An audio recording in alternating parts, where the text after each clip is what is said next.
Medina Munawwara में जब इस्लाम तेजी से फैलने लगा और दुश्मनों को इसकी बढ़ती हुई ताकत का एहसास होने लगा तो बाज़ यहूदियों ने खुफिया साजिश तैयार की। उन्होंने आपस में मशवरा किया कि हम मोहम्मद सल्लल्लाहु अलैहि वसल्लम को तलवार से नुकसान नहीं पहुंचा सकते, तो क्यों ना जादू के जरिए उन्हें अजियत दी जाए। चुनांचे वो एक मशहूर जादूगर लबीद बिन आसम के पास गए और उसे इस काम के लिए आमादा किया।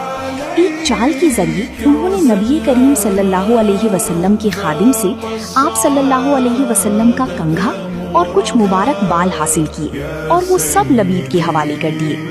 लबीद ने उन बालों में गिरहें लगाईं, उन पर जादू किया और उन्हें खजूर के दरख्त के गलाफ में रखकर एक कुएं में फेंक दिया जिसे बीरी जरवान कहा जाता था।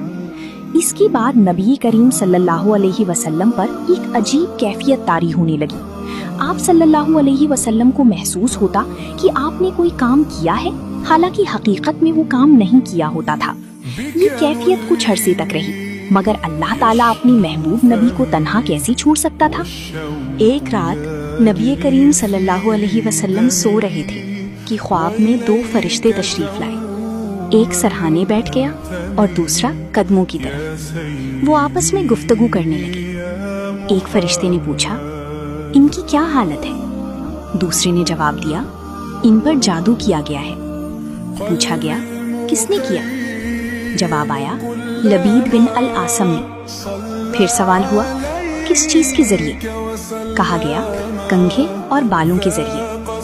पूछा गया, वो कहाँ रखा है? जवाब मिला, बेरे जरवान में। नबी करीम सल्लल्लाहु अलैहि वसल्लम बेदार हुए और सहाबा किराम रजी अल्लाहु अन्हुम को इस ख्वाब के बारे में बताया। चुनांचे हजरत अली रजी अल्लाहु अन्हु, हजरत जुबैर रजी अल्लाहु अन्हु और हजरत अम्मार रजी अल्लाहु अन्हु को उस कुएं की तरफ भेजा गया। जब वो वहां पहुंचे तो कुएं का पानी बदला हुआ नजर आया और मंजर गैर मामूली था। उन्होंने तलाश करके वो चीज निकाल ली जिसमें जादू किया गया था और उसे नबी करीम सल्लल्लाहु अलैहि वसल्लम के पास ले आए।